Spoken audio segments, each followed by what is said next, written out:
Bonjour Maud Bréjon. Bonjour à tous les deux. Merci d'être avec nous sur France Info. Bonjour Paul. Bonjour à tous. On va parler de votre bilan municipal. Après 9 ans au pouvoir, le macronisme est-il toujours aussi hors sol?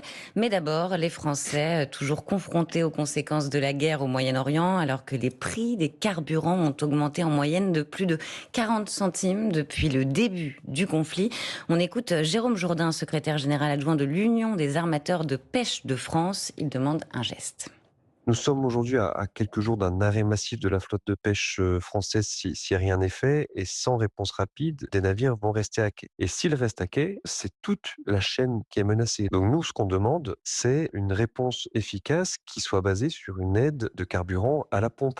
Maud Bréjon, que fait le gouvernement? D'abord, nous sommes pleinement conscients de l'impact que ça a sur les Français et de l'impact que cette crise a sur les secteurs économiques. Dans les pêches. Nous avons, dès le début du conflit au Moyen-Orient, rencontré les différents secteurs touchés. Je pense aux pêcheurs, je pense aux agriculteurs, je pense aux transporteurs, je pense aux fédérations qui sont reçues chaque jour pour faire un point d'étape. Et nous avons annoncé hier des plans sectoriels pour répondre aux difficultés, essentiellement des difficultés de trésorerie, avec une annonce de possibilité de report de charges sociales, de report de charges fiscales. Pardon, mais notre pêcheur, il parle de l'aide de carburant, là, pas de la trésorerie. Nous avons eu une discussion avec la fédération bancaire pour que là encore, il puisse y avoir des mesures spécifiques lorsque les situations le nécessitent. Et donc nous accompagnons ces secteurs, encore une fois, avec une appui à la trésorerie. Mais visiblement, ça ne suffit pas. J'entends cette demande d'aide. D'abord, il faut être clair. Le gasoil pêche, par exemple, puisqu'on parle de cela, est détaxé. Donc quand j'entends certains parler de baisse de taxes, cela ne s'appliquerait pas par définition au gasoil pêche. On entend la difficulté qu'il y a pour ce secteur parce que ça représente un chiffre d'affaires, une part dans le chiffre d'affaires qui est important, et donc c'est la question de l'équilibre du modèle économique qu'il y a derrière. Mais là encore, c'est pour ça qu'on leur permet ce report de charges fiscales, ce report de charges sociales lorsque c'est nécessaire pour aider les secteurs et leur permettre de passer le cap. L'objectif, c'est qu'on arrive ensemble à passer le cap. Et puis ensuite, il faut rappeler l'origine de tout ça. L'origine de tout ça, c'est la guerre en Iran. Et l'importance des impacts dépendra évidemment de la durée du conflit et de son intensité. Mais vous répondez à ce pêcheur, il n'y aura pas d'aide supplémentaire pour le carburant à la pompe. Le premier objectif, c'est encore une fois d'accompagner les difficultés de trésorerie avec des mesures qui sont neutres pour les finances publiques. Je crois qu'il est important d'avoir un discours de vérité. J'entends beaucoup d'opposition politique, notamment venir sur vos plateaux avec beaucoup de démagogie, des demandes de baisse de taxes qui avoisinent les 10 ou 15 milliards d'euros pour l'État par an. Ce n'est pas raisonnable. Nous n'avons plus les moyens du quoi qu'il en coûte, et la situation n'a rien à voir avec ce qu'elle était en 2022-2023. Mais vous avez déjà sorti le carnet de chèques, pardon, mais c'est peut-être pour ça qu'aujourd'hui il y a une forme d'incompréhension sur pourquoi on laisse les Français confrontés à ces hausses, plus de 40 centimes en moyenne depuis le début du conflit.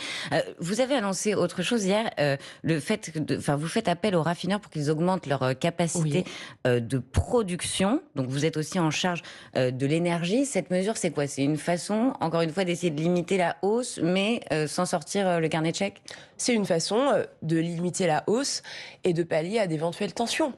Vous savez, en France, on raffine 90% de notre essence, mais seulement 50% de notre gasoil. Vous prenez l'exemple exactement. Vous prenez, et c'est pour ça que le gasoil a notamment davantage augmenté que le sans-plomb à la pompe, les Français le voient. Vous prenez l'exemple de la raffinerie de Gravenchon, qui raffine environ 20% des produits que l'on consomme en France. Elle devrait pouvoir augmenter sa production d'environ 10%. 10%, c'est par exemple 15 000 tonnes de carburant, ça équivaut à 450 000 pleins par mois. Ça change quoi concrètement? Ça change quoi concrètement pour les gens qui vont faire leur plein? Concrètement, le fait d'avoir davantage d'offres, davantage de production, c'est ce qui contribue, c'est une mesure parmi d'autres, qui contribue à maîtriser les prix. Je rappelle, plus 40 centimes sur les prix du carburant depuis le début du conflit. Le porte-parole des pétroliers en France, Olivier Gantois, était l'invité de France Info ce matin. Est-ce que ces volumes supplémentaires feront baisser le marché qui, je le rappelle, est un marché international. Est-ce que ça suffira pour faire baisser les prix? Je ne sais pas, mais peut-être à minima, cela suffira-t-il pour éviter une nouvelle hausse? Qu'est-ce que vous lui répondez? Mais c'est une des mesures, encore une fois, qui contribue parce qu'on produit davantage. Chacun comprend que s'il y a davantage d'offres, ça permet de limiter la hausse des prix. C'était au fond la même logique que celle que l'AIE avait appliquée lorsque nous avons annoncé, vous savez, une libération progressive des stocks de carburant. Je le redis à toute fin utile, il y a aucun risque à l'heure où on se parle de rupture d'approvisionnement. C'est quand le risque? Si le détroit d'Ormuz reste bloqué, à partir de quand on rentre en zone rouge? Je crois que personne aujourd'hui ne lit dans le mar de café. Non mais on a des stocks, vous avez des projections, vous êtes au gouvernement. Aujourd'hui on a des stocks qui sont importants, plus de 90 jours de consommation, donc nous ne sommes pas confrontés à un risque de rupture d'approvisionnement, et c'est important de le rappeler, on le fait régulièrement. Pour autant, on met tout en œuvre effectivement pour maintenir les prix le plus bas possible, si je puis dire, en tout cas éviter une envolée incontrôlée. Et ça passe par augmenter la production, ça passe par la libération progressive des stocks, et puis mais ça passe par ce qui se passe au Moyen-Orient.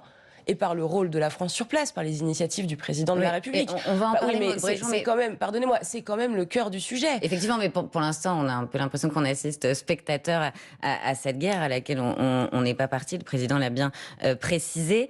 Combien de temps les Français peuvent-ils tenir? Pardon, mais quand on voit que d'autres pays européens, eux, eh bien, ils n'ont pas attendu pour agir et pour mettre en place des mesures fortes. Le Portugal a réduit les taxes sur le carburant. L'Espagne a promis 20 € d'économie pour un plein et d'autres mesures pour soutenir la population.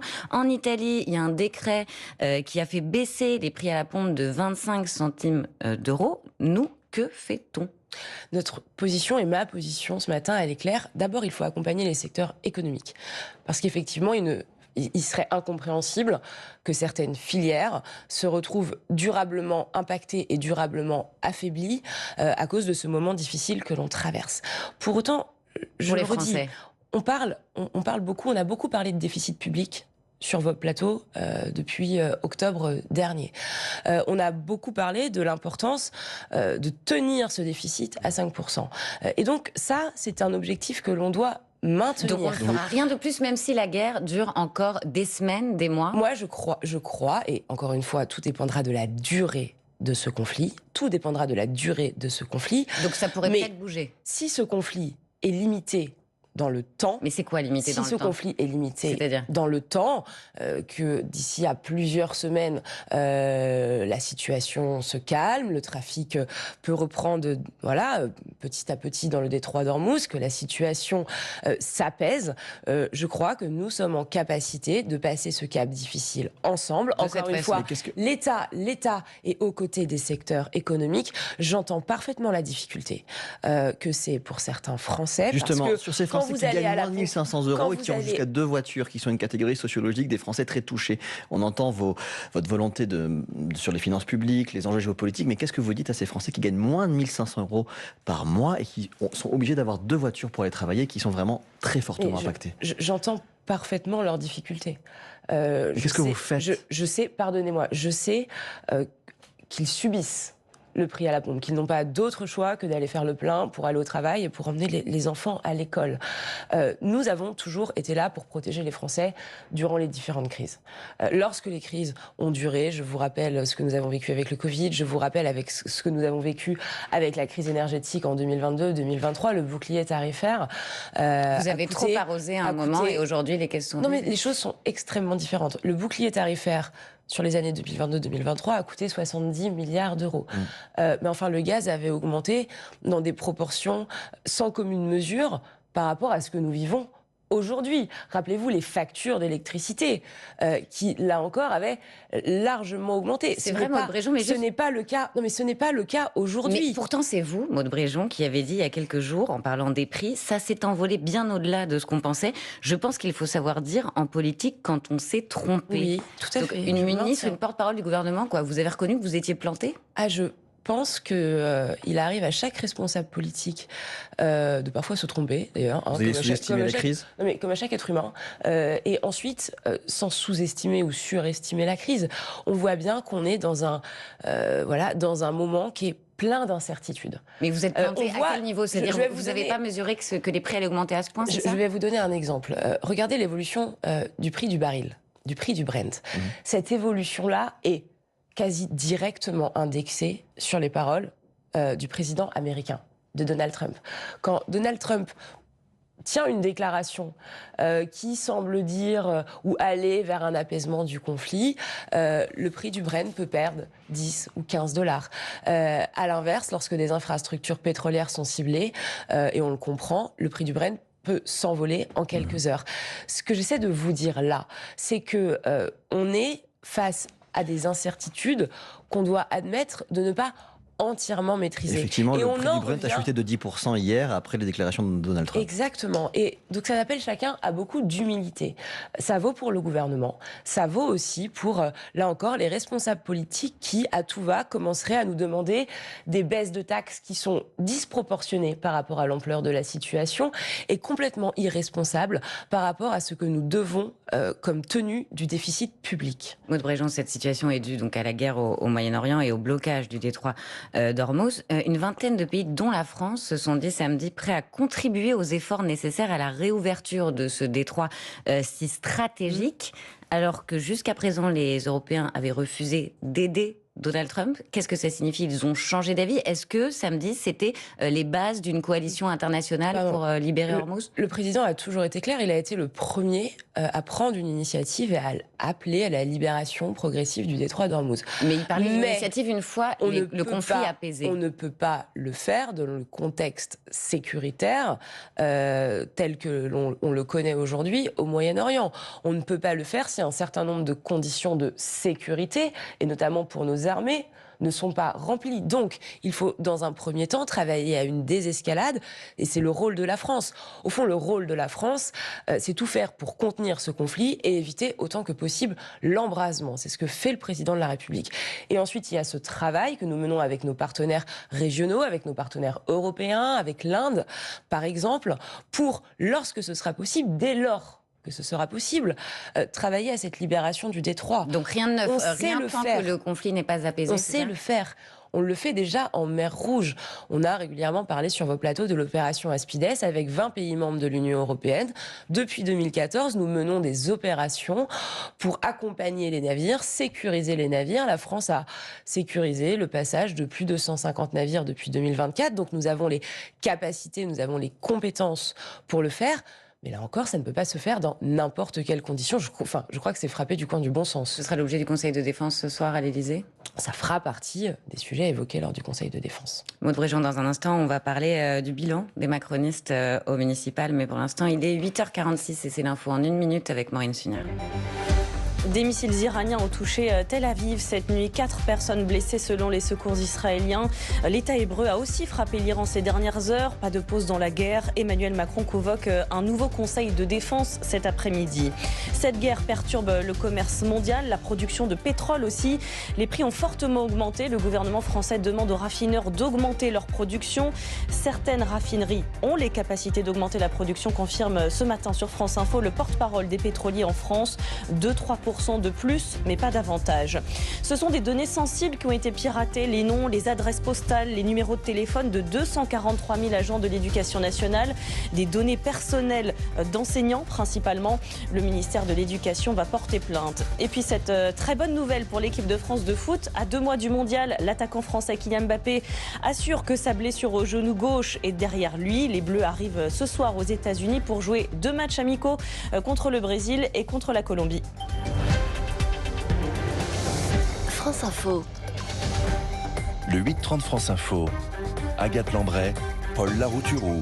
Avec Maud Bréjon, porte-parole du gouvernement, c'est cette casquette que l'on active maintenant pour faire le bilan de ces élections municipales. Paul. Agathe, je ne sais pas si vous avez remarqué la grimace de la porte-parole du gouvernement quand vous avez demandé au début de l'entretien, le macronisme est-il toujours autant hors sol. Au lendemain de ces municipales, vous brandissez 2 trophées, victoire à Annecy, victoire à Bordeaux, 2 villes de plus de 100 000 habitants, mais vous échouez à Paris, vous échouez à Lyon. Quel est votre bilan de ces municipales? Je me permettrai aussi de revenir sur cette ouverture d'interview. Quand vous m'avez demandé, chère Agathe Lambré, si le macronisme était toujours hors sol. D'abord, je vous le dis, je trouve que c'est un petit côté un peu insultant, un peu méprisant. C'est vrai que vous n'avez pas réussi à vous implanter localement depuis 9 ans. Et au fond, c'est très décalé par rapport à ce que moi j'observe. Vous êtes un parti enraciné. Ce que moi j'observe d'abord de mes collègues parlementaires, qui, pour certains, sont élus depuis 9 ans maintenant, qui ont fait un travail remarquable dans leur circonscription, qui, contrairement à ce qu'on dit, ne sont pas que des circonscriptions dans les grandes agglomérations, mais qui sont sur l'ensemble du territoire français. Et puis c'est décalé par rapport à ce que j'observe de l'évolution du nombre d'élus locaux que nous avons. Alors certes, nous n'avons pas gagné partout. Nous avons évidemment des enseignements à en tirer. Oui, parce que c'était une question, Maud Bréjon. Donc vous répondez qu'après ces municipales, vous êtes davantage implanté localement. Nous progressons en nombre de maires, nous progressons en nombre d'élus locaux. Je le vois dans ma circonscription, des élus locaux issus de notre famille politique. Combien de maires supplémentaires pour Renaissance de ma famille politique. Mais je ne vais même pas rentrer dans ces... C'est pas mal de rentrer dedans. La droite a 1267 maires, la gauche 829, Horizon 400, et vous? Écoutez, je crois que c'est environ 200 maires qui ont été élus, mais pas beaucoup. Là encore, je ne vais pas rentrer dans un débat de chiffres. Moi, ce que je vois, c'est que partout, nous progressons. Et nous n'avons pas uniquement été dans une stratégie de planter des drapeaux. Nous progressons parce que nous avons davantage de maires qui ont été élus, mais parce que nous avons intégré des conseils municipaux avec des maires avec lesquels on pouvait travailler. Donc, c'est vrai, et notamment en nouant des alliances, Maud Bréjon. Tout ça prend du temps. Vous avez noué plusieurs alliances dans ces élections, notamment avec la droite, à Bordeaux, à Toulouse, à Paris, à Marseille. Qu'est-ce que cela dit? Vous êtes de droite et en même temps de droite? Écoutez, c'est fini le dépassement. Ma conviction, elle est simple. Je l'ai dit à plusieurs reprises. Nous devons travailler à l'union du centre et de la droite, du bloc central jusqu'aux Républicains, jusqu'à ceux qui refusent l'alliance avec le Rassemblement national. Et ce qu'on voit lorsqu'on regarde le résultat de ces municipales, c'est que dès lors que nous avons été unis, nous avons eu une opportunité de remporter des villes, de faire gagner nos projets, de faire gagner nos candidats. À l'inverse, dès lors que nous avons été divisés, et notamment dès le premier tour, nous l'avons payé cash dans les urnes. On doit en tirer des leçons. L'union de la droite et du centre, l'union du centre et de la droite, de cette famille politique qui au fond est le socle commun, qui gouverne ensemble depuis 2 ans maintenant, qui travaille dans les exécutifs locaux, c'est l'espace politique dans lequel on doit construire. Vous parlez de division. À Paris, vous étiez divisé. Renaissance soutenait Pierre-Yves Bournazel, le candidat Horizon, quand vous-même et le président de la République soutenaient Rachida Dati, distancée de 9 points par Emmanuel Grégoire. Comment vous qualifiez ça? Est-ce que c'est une débâcle et est-ce que c'est une gifle pour le président qui s'est impliqué personnellement dans sa campagne? Non, mais nous n'avons pas réussi à convaincre, de toute évidence. Pour autant, là encore, mais pourquoi vous n'avez pas réussi à convaincre? Il faut en tirer des leçons.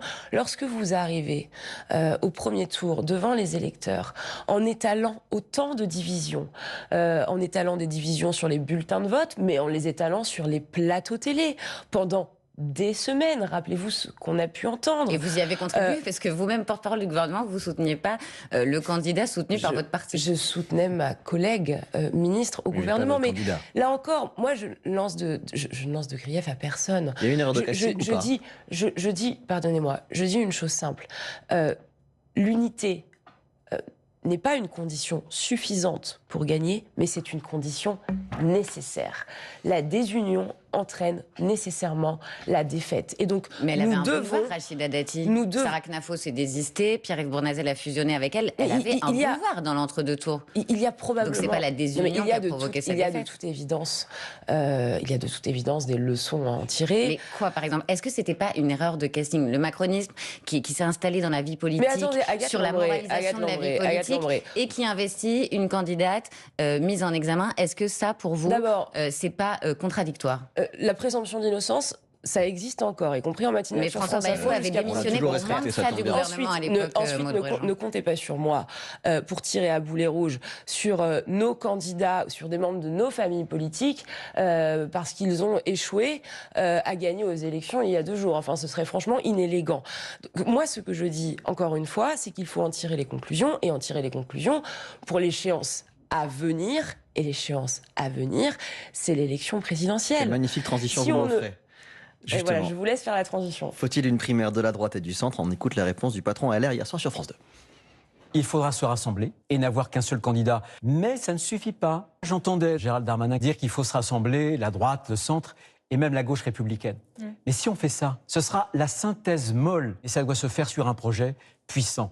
Et un projet qui sera un projet de rupture. Votre primaire, madame la porte-parole du gouvernement. J'ai pas parlé de primaire. D'accord, moi je vous pose la question de la primaire. Est-ce qu'il faut qu'il y ait, par exemple, Gabriel Attal, Édouard Philippe et une primaire qui va jusqu'à Bruno Retailleau? Est-ce que c'est le bon schéma selon vous? Il faut un rassemblement qui aille jusqu'à ceux qui refusent l'alliance avec le Rassemblement national. Ça implique plusieurs choses. Ça implique d'abord que le parti des Républicains soit extrêmement clair sur sa ligne politique. Et j'entends que chez eux, un grand nombre de responsables, je pense à Valérie Pécresse, je pense à Xavier Bertrand, je pense à Michel Barnier, à Jean-François Copé, à Gérard Larcher, eux, ils sont et clairs, plein d'autres, Bruno Retailleau, il est pas clair. sont d'une clarté absolue. Et pas Bruno Retailleau qui n'a pas su choisir entre Christian Estrosi, le candidat Horizon, et J'invite Bruno Retailleau, qui a été mon collègue au gouvernement, qui a travaillé avec nous, qui a des ministres LR au gouvernement, à faire preuve de la même clarté. Et moi, je crois que ensemble, malgré nos désaccords ponctuels, malgré nos nuances, on doit pouvoir arriver à travailler et à bâtir un projet.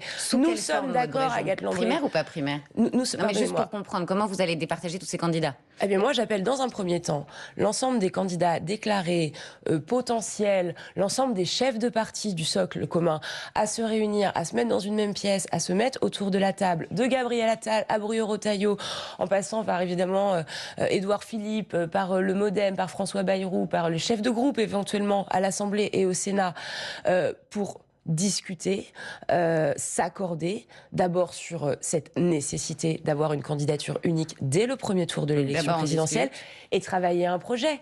Mais là encore, je crois qu'il faut parler un petit peu de fond. Nous sommes d'accord sur l'économie de marché. Nous croyons tous à la valeur travail. Nous sommes favorables à une transition énergétique qui fait la part belle au nucléaire. Nous avons des convictions pour l'égalité femmes-hommes, pour l'écologie. Nous croyons qu'il faut davantage de sécurité, qu'il faut mieux maîtriser l'immigration. On vous entend, mais ça veut dire qu'Édouard Philippe, qui a été reconduit au Havre avec près de 48% des voix, il ne s'est pas imposé comme le candidat naturel de votre camp? Je crois que Édouard Philippe est incontestablement aujourd'hui le mieux placé pour mener cette bataille.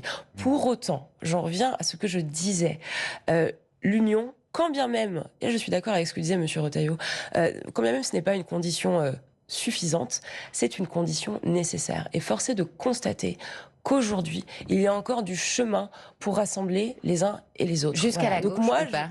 Est-ce que vous dites, comme Gérald Darmanin, qu'il faut inclure la gauche républicaine qui refuse la France insoumise dans cette union? En tout cas, il ne faut pas s'interdire de discuter avec des figures qui ont été d'une clarté absolue vis-à-vis de la France insoumise. Je pense évidemment à Raphaël Glucksmann. Je ne suis pas convaincue qu'on arrive à rassembler de Raphaël Glucksmann à Bruno Retailleau. Pour autant, je pense qu'il faut s'interdire de discuter avec personne. Il faudrait le faire. Il va être 8h57 sur France Info, vous le savez, c'est l'heure de la question qui... Aujourd'hui, la question qui se retire définitivement de la vie politique. Lionel Jospin, l'ancien Premier ministre socialiste, est décédé hier. Emmanuel Macron rend hommage à un homme qui incarnait une haute idée de la République. Un hommage national lui sera rendu jeudi. Est-ce que ça existe encore, un homme politique ou une femme politique de cette trempe aujourd'hui dans la France de 2026 et dans votre camp? Vous en voyez? Oui, je crois que ça existe encore. D'abord, moi, je ne suis pas adepte du « c'était mieux avant ». Parce que je vois autour de moi des femmes et des hommes politiques qui ne sont peut-être pas directement comparables à Lionel Jospin. Et là encore, on parle d'une époque qui était bien différente de celle qu'on vit aujourd'hui. Mais je vois des femmes et des hommes de grande qualité, qui s'investissent pour leur pays, qui font preuve de droiture, qui font preuve de conviction. C'est ce qu'il incarnait pour vous, oui. Vous, la macroniste, qu'est-ce qu'il incarnait, cet homme de gauche, pour vous? Une gauche républicaine, beaucoup de droiture, beaucoup de conviction, des batailles pour des acquis sociaux, quelqu'un avec qui j'aurais probablement eu des divergences sur le fond, mais une gauche républicaine dont la France a besoin. Et une gauche de gouvernement structurée, disciplinée. Est-ce que cette gauche-là a définitivement disparu pour vous? En tout cas, depuis quelques mois, voire quelques années, on assiste à une forme de jour sans fin à gauche, entre un parti socialiste qu'on espère s'émanciper de son lien avec la France insoumise et des accords qui se renouent à chaque échéance électorale. Donc moi, je veux vraiment saluer ceux qui ont fait preuve de beaucoup de courage. Merci à Raphaël Glucksmann, à Jérôme Gued, à François Hollande. Je pense qu'ils honorent cette gauche auquel ils croient. Merci beaucoup d'avoir répondu aux questions de France Info.